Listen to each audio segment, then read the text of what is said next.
ولد أشرف حكيمي في 4 نوفمبر عام 1998 في العاصمة الإسبانية مدريد لوالدين مغربيين مهاجرين. فوالده ينتمي إلى مدينة وادي بالمغرب، ووالدته تعود أصولها إلى مدينة القصر الكبير المغربية أيضا.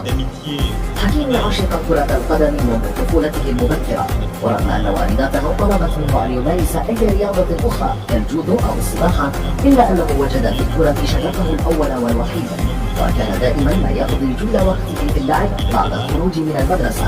ويقول والده: أشرف كان عاشقا للكرة بدرجة كبيرة، وبسببها لم يكن يهتم بدراسته. وأضاف ضاحكا: في يوم من الأيام حصل على درجات سيئة في المدرسة، وطلب منه أحد المعلمين أن أحضر لأوقع على الملف الخاص بدرجاته، لكنه كان خائفا من ردة فعله، فأخذ الملف وقام بتقليد توقيعه، لكني علمت بعد ذلك. مسيرته الكروية: في عمر السادسة بدأ حكيمي مشواره مع المستثمرة، وانضم إلى نادي إسباني يدعى ديبورتيفو كورونيا أوفيكيتي، والطريف أنه كان يلعب في مركز المهاجم. وبعد موسم واحد التقطته أعين كشاكيل ومدريد، فقام النادي بتوجيه دعوة له للالتحاق باختبارات الفريق، وحينها خاض الطفل الصغير بطولة ودية مع صغار الملكي، ونجح في إقناع المسؤولين لينضم بشكل رسمي إلى ناشئي ريال مدريد عام 2006.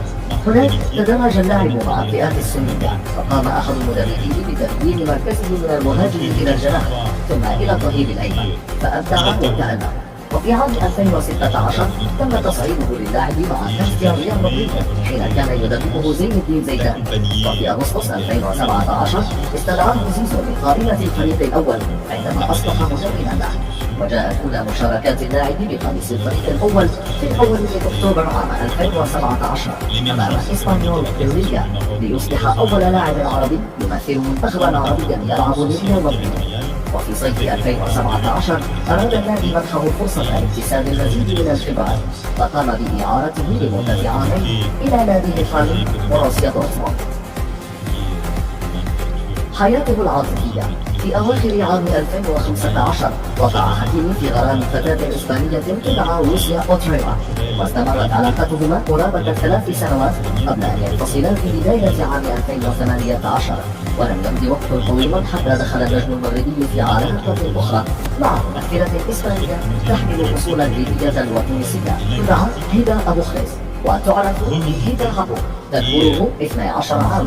وبعد انتهاء كأس الأفريقية الأخيرة بمصر أعلن حكيمي أنه سيتزوج منها في أقرب وقت، لكن حتى هذه اللحظة لم تخرج أي أخبار رسمية حول زواج الثنائي.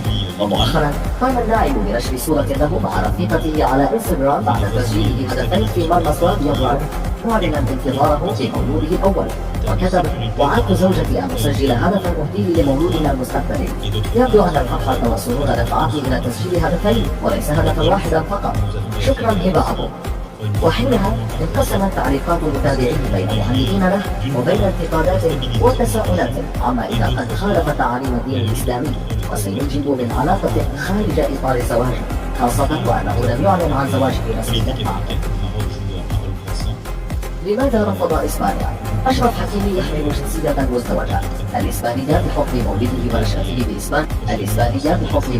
ونشأته بإسبانيا، والمغربية انتسابا لبلد عائلته، ولذلك كان مؤهلا لتمثيل منتخب لاروخا الأول إلى جانب المنتخب المغربي، فإن الاتحاد الإسباني عرض عليه ذلك بالفعل، إلا أنه رفض وفضل اللاعب لوصول الأطلس في خطوة علق عليها بعد ذلك قائلا: شاركت رفقة الفئات الشبابية لمنتخب المغرب، شعرت وبكل بساطة أنه سيكون من الأفضل اللاعب مع المغرب.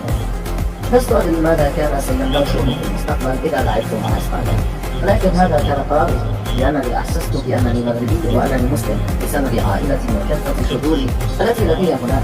أعتقد أنه كان قرارا جيدا. de libération des sociétés partout où elles sont en train de s'épanouir et de repenser une relation équilibrée en Afrique, s'appuyant sur les sociétés civiles. C'est le cœur de la politique partenariale en Afrique que je souhaite conduire, où à côté de la sécurisation parfois nécessaire. إذا كنت مسلما ادعمنا بالإعجاب لمعرفة عدد المسلمين في هذا الفيديو. إذا كنت مسلما ادعمنا بالإعجاب لمعرفة عدد المسلمين في هذا الفيديو. إذا كنت مسلما ادعمنا بالإعجاب لمعرفة عدد المسلمين في هذا الفيديو. إذا كنت مسلما ادعمنا بالإعجاب لمعرفة عدد المسلمين في هذا الفيديو. إذا كنت مسلما ادعمنا بالإعجاب لمعرفة عدد المسلمين في هذا الفيديو. إذا كنت مسلما ادعمنا بالإعجاب لمعرفة عدد المسلمين في هذا الفيديو.